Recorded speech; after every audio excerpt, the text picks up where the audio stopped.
in Europe, a man by the name of Rothschild, who claimed to be Jewish, made this statement. He really didn't care who was king or ruler, as long as he controlled the finance. Rothschild had 5 sons, and he sent those sons into different parts of Europe. Yes, sir. Yes, sir. He sent one son to England, one to France, one to Italy, one to Austria, and one stayed at home with the father in Germany. Yes, sir.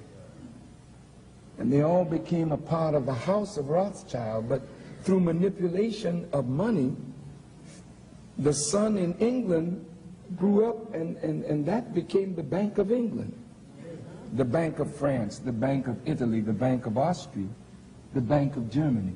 These were central banks that printed the money of these nations that now were in the hands of a family that had spread out with not the intention of doing good, but the intention to become manipulators and controllers of the destiny of the world and nations. Come on.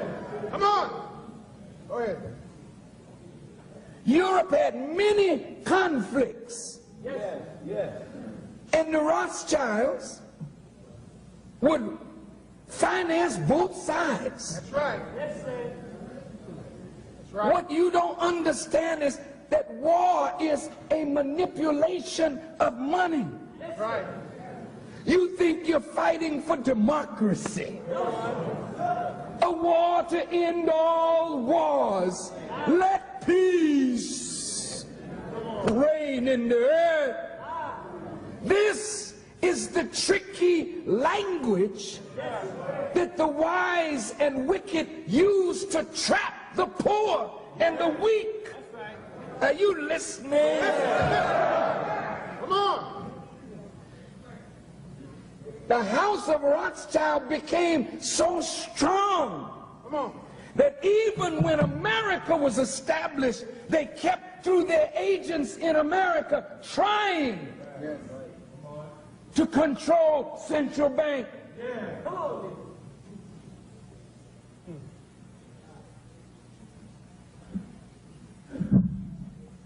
It hurt to read of the Civil War. People in the South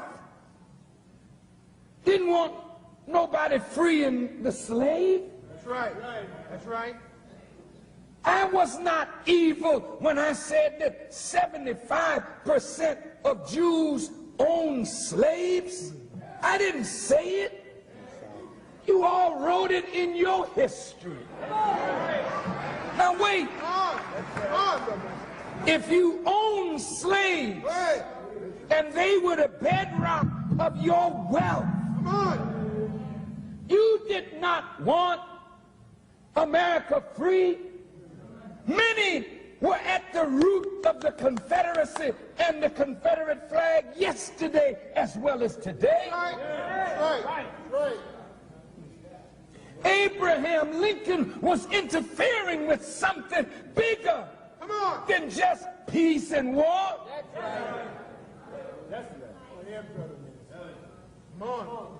Rothschild, through his agents in America, financed the North and financed the South. And more lives were lost of poor people who are idealists, thinking that they're fighting for these noble principles. And all at the same time, you're making the rich richer, but they're enriched at the price of your blood and the blood of your children and the blood of your children's children. Go ahead.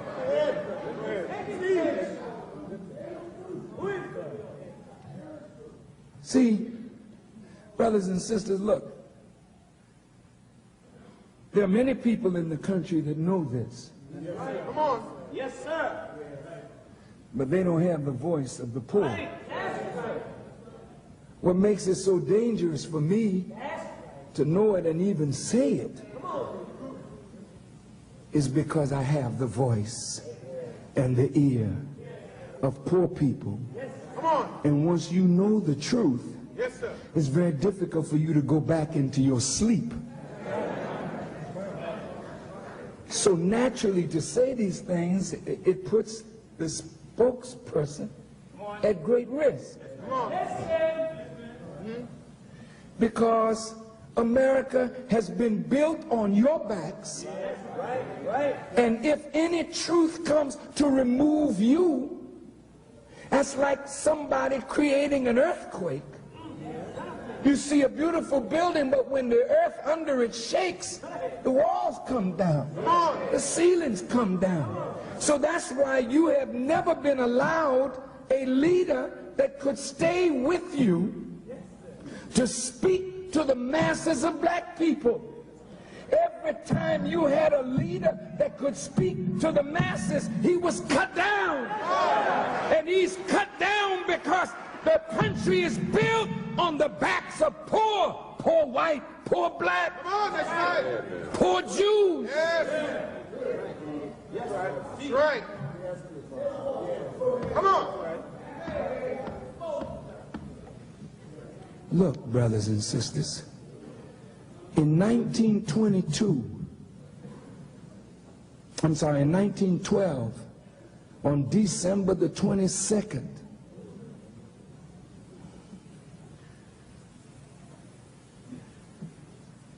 the Central Bank of America was taken over by certain families. The Federal Reserve that prints the money is not owned by the government. That's right. That's right.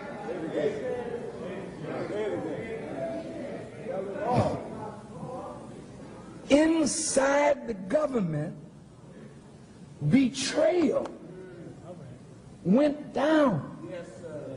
And under the presidency of Woodrow Wilson, who was elected in 1912, the Federal Reserve System was established. Come on. In 1913. He came. Did you know that at 1912, when Woodrow Wilson was elected, the debt of America was about $1 billion.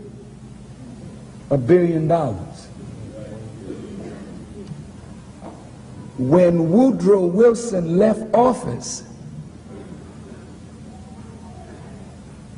in 1920, the debt had risen 800 times what it was when he came into office. How did that happen? Now you say, well, how does this impact on you in 1995? Can you hold on a few more minutes?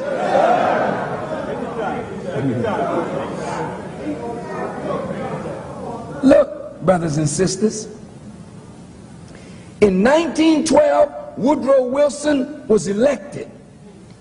1913, IRS is established. Why was the Internal Revenue established? Because those who took control of the money knew that they were going to increase the debt of the country. And they had to have a way to recoup the debt. So the revenue was supposed to be a graduated income tax. This is the way it was put before Congress. Which, by the way, a graduated income tax is the second plank in the Communist Manifesto by Karl Marx. And what when you hear the Republicans talking about taking back government and giving it back to the people, it's because the government was moving the country on a socialist trend. Oh man, look. This thing is deep. Yes, sir. Look. Woodrow Wilson comes in, and he's going to keep America out of the war. The war started in 1914. Is that right? Yes, sir. Come on. Woodrow Wilson's second term is in 1916. Come on. He's keeping America out of the war. This is the way they talk when it's time to get elected.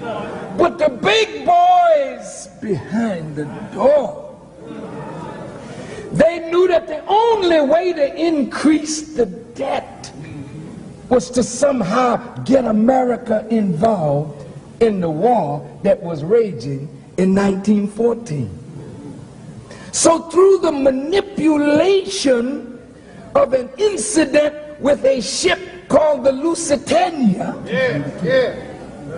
America declared war on Germany. And in 1917, the American soldiers went to war in Europe. And in order to fight the war, America had to borrow money. Come on, that's right. Yes, sir. Come on. So who do you borrow money from? Come on. Who do you borrow? From those who print the treasury bonds. Think of it. Then they put interest on what America borrows. Come on. So the poor people are taxed to pay the interest. Come on, that's right. War over. 1918. Woodrow Wilson leaves office in 1920. And America, that was $1 billion in debt when he came in, is now $8 billion in debt, 800 times Come on. Think of this. what it was. And the interest the American people are paying. It was the war to end all wars. And in that war, many of our black brothers were arguing and fighting because they wanted to fight for America, this great country, not knowing that the whole thing was manipulated by a handful of wicked men. J.P. Morgan, the Rockefellers, Come on. Loeb and Kuhn, Come on. and Schiff, Yes, sir. and the Warburgs, and the Rothschild. These are Anglo-Saxons and Jews, because it don't make no difference when you get to a certain level. We don't see ethnicity, we see money. Do you understand what I'm saying? Now, World War I is gone. Follow me. Yes, sir. Now, here we are. Come on. Hitler rises. Here we go. Hitler's trying to get back what was taken from him Come on. Come on. and the Kaiser and Germany after World War I. Come on. Teach us. Teach your people. Hitler starts moving in Europe. Ain't nobody saying nothing. Come on. Where are you going, Hitler? Hitler sees himself as some kind of messiah. Come on. Then guess who financed him? Teach your people. See, this is what they don't want to talk about.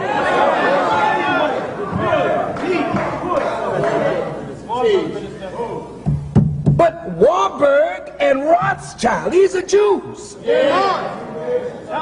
And some in America financed Hitler. Come on. Come on. Expose it. Warburg, a Jew, can travel in Europe at the height of the war, That's right. sleep in fine hotels, while Jews are being burned in ovens. Now, will the real anti-Semites stand up?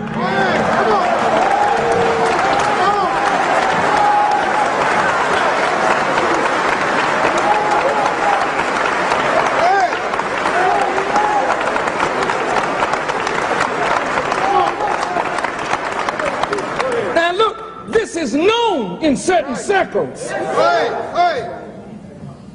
Many young Jews don't know nothing about this. They're made to see Farrakhan as the enemy. That's right. Farrakhan is not your enemy. Right.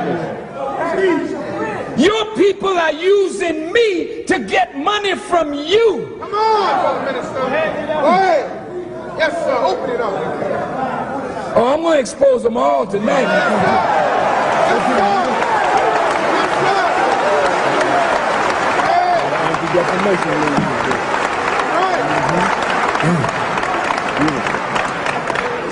Yes, sir. They say the FBI was set up to catch criminals. Come on. Well, that's true. But the FBI is a criminal organization. Go ahead. Oh, Farrakhan, how could you say a thing like that? Come on. In staid old Springfield. It's the best place to say things like this. In staid old Springfield. The FBI has been a criminal organization. Come on. They don't care nothing about law. They break the law to get at every black leader or white leader, That's right. anybody who can disrupt, destabilize, excite the poor. That's right. Under the name communism, That's right. under the name of any kind of thing they can think of, they come after you. That's right. Listen good now. Yes, sir. Yes, sir. You know the FBI's history, Come on. where we're That's concerned. right. Well documented. Go ahead. Was Mark Clark and Fred Hampton criminals? No, sir. They were members of the Panther Party. Was Marcus Garvey a criminal? No, sir. Was Noble Drew Ali a criminal? No, sir. Was W.E.B. Du Bois a criminal? No, sir. Was Paul Robeson a criminal? No, sir. Was Martin Luther King a criminal? Well, damn it, how could you Come on. have streets named for Martin Luther King Jr. and you hypocrites line up on the 16th and you take ads out in the paper to celebrate the memory of a man that the FBI bugged this hotel, worked against him night and day. Tell me I'm lying.